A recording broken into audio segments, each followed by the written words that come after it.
কি করি একটু বন্ধুকে ফোন করি, যদি ওর কাছে কোনো সলিউশন থাকে। হ্যালো। হ্যাঁ হ্যালো। বলছি কি জানিস, আজকে আমার স্যার মাকে ফোন করেছিল, আমি যে মেকআপ প্রোডাক্টগুলো নিয়ে যে বারণ করে দিয়েছে। আজকে কি করবো, আমার মা প্রচুর মেরেছে, আমার মানে প্রচুর মেরেছে, আমি কেঁদেও ফেলেছি। আমি কি করে একটা সলিউশন দিই? তুই নিজে পকেটে করে বাথরুম যাওয়ার সময় মেকআপ করবি। ঠিক আছে, এটা আমি ট্রাই করি একবার। যদি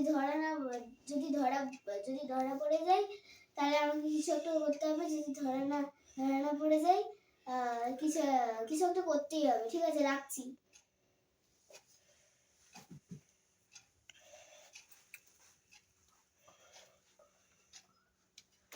মা, 6:07 বেজে গেছে। 7:30টার দিকে আমার ক্লাস শুরু হয়ে যাবে। যেতে যেতে 1 ঘন্টা বেরোলাম। টাটা।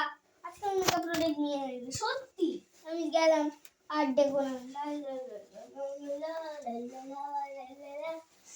কেমন আছিস জানিস, কালকে আমার স্যার ফোন করেছিল আমাকে মেকআপ প্রোডাক্টের জন্য। আজকে আমার ভিরাজ আমাকে সলিউশন দিয়েছে যে মেকআপ প্রোডাক্টগুলো পকেটে ঢুকিয়ে নিতে। আমি মেকআপ প্রোডাক্ট এনেছি, লিপস্টিকগুলো পকেটে ঢুকিয়ে নিচ্ছি। দেখ, এই দেখ, কাউকে বলবি না আবার। আমার লিপ বামে সবচেয়ে যতটা পাচ্ছি ঢুকিয়ে নিচ্ছি। কি স্যার?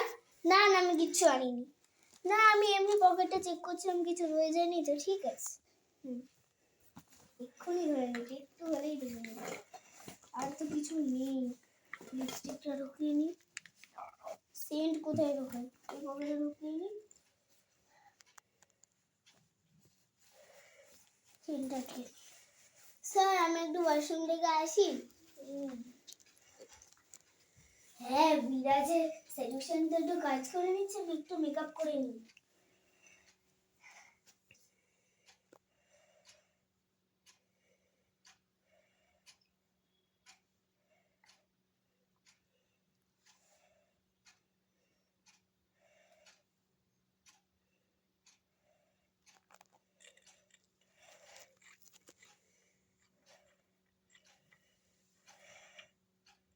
আমি একটু দেখেও নি ঠিকঠাক লাগছে। ঠিকঠাক ডাক সেই মেখে দিয়েছি। কম্প্যাক্টেই তো আনলাম না, কনসিলার। আজ বিরাট চলে এসেছিল। এক্ষুনি আমি ভেবেছিলাম স্যার চলে এসছে, তো কমপ্লেন করে দিয়েছে। না, আমি অ্যাপ্লাই করে।